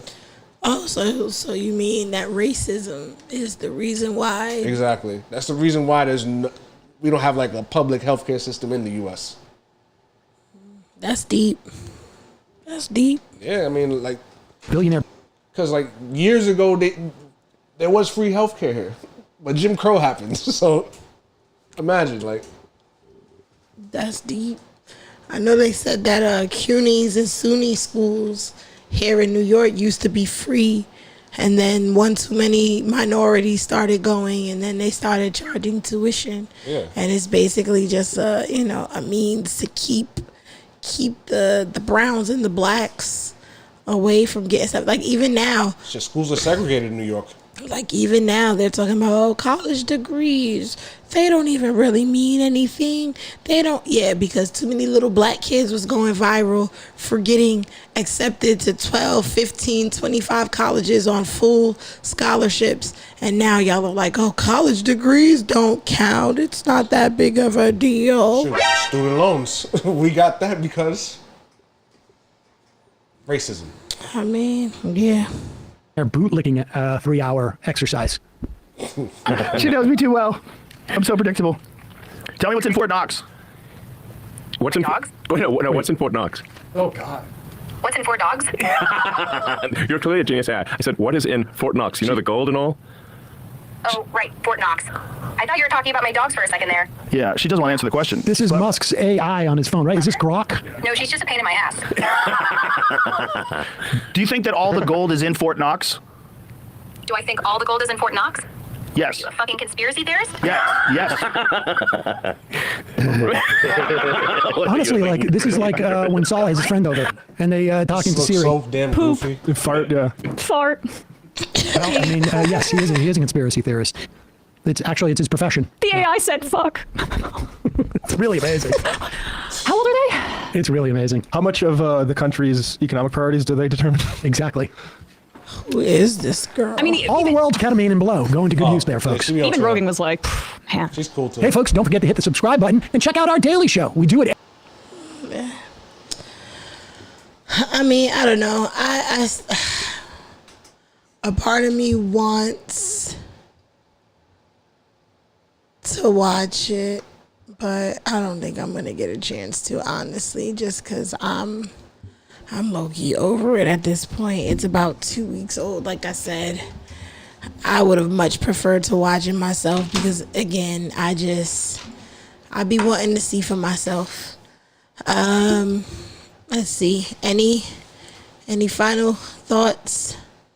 Any final thoughts? Happy St. Patty's. Officially. Happy. Oh damn! I was about to say we drink the beers already. I still got one more. Even though I didn't get to make them green today because I forgot that the supermarket closes early on Sunday. I probably should have. Well, I should have probably went when you sent me the text, but I forgot. And then now I realize corner stores don't sell food coloring, which is kind of interesting. I mean, does food coloring expire? Why wouldn't they have it? It's a random thing to have, but why wouldn't a bodega have food coloring? If they sell, well, does my bodega sell cake mix? Yeah, they do. But the one I've seen oil. I've seen eggs. I saw all different types of sauces, but I don't think I saw cake mix at my bodega. I went to the one downstairs and I was shocked that they had so many things, but they didn't have food coloring. They had sprinkles and they had little cupcake things, but I didn't see food coloring. So I thought that was interesting, but I probably could have got a pack of Kool-Aid and that would have turned it green. But yeah, I don't know. I just find all of this to be very strange. I just find all of this to be like, what's strange? Just how much people can play it, like the general population must be so stupid Very. that they can do such a low level of manipulation and get away with it. It's by design. I'm a very intelligent person. I've been around very intelligent people.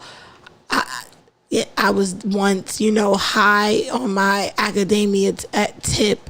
However, I too am a couple crayons short of a 64 pack, but even I can see when things don't make sense. And for people to just be okay with this mumbo jumbo and people could just say things and folks will smile and laugh and nod along and never think to look on their own, it's kind of crazy to me. Like, I used to get talked about because I dated a guy who I used to always have to like Google well, not have to, but I used to always Google things that he would say, not because I thought he was dumb, but because I understand how he intakes information. Mm-hmm. He's a very passive learner. So I knew that anything he was telling me is something that he heard in passing, may have listened to, and the bits and pieces that he grasps, he's now sharing. I didn't trust, and it sounds bad, but I didn't trust that he had did any research. I didn't trust that he looked into anything further other than he heard someone that he thinks is smart say this thing, and now he's saying it to me. Joe Rogan is that guy. That's the problem. That's the problem. What I learned about guys like that is that you don't have to fact check them right then and there, which is what I used to do. But in realizing, like, okay, that could be really demeaning, that could be really off-putting, and that can also be very combative. So it behooved me to allow this person to say the things and share what he wanted to share, say, oh, okay, that's interesting, and then go and do my own research on the back end and be like, oh, he probably meant this, or oh, he didn't think about this, or oh, he didn't, you know what I mean? I filled in my own blanks. And I think that that is something that the general population needs to get comfortable with doing, for sure. Yeah, sadly. Yeah, but There's too many distractions for people to really wise up on things. That's why, like, I think it's important, like, make sure you inform the people close to you and stuff like that about what's really going on, you know? That's a fact. But yeah, I guess on that note, I am going to wrap, and we shall see you hopefully on Wednesday. Hopefully I should have my voice back by then, but if not, definitely on Sunday. Cut and Dynamite. Beautiful. Beautiful. Peace.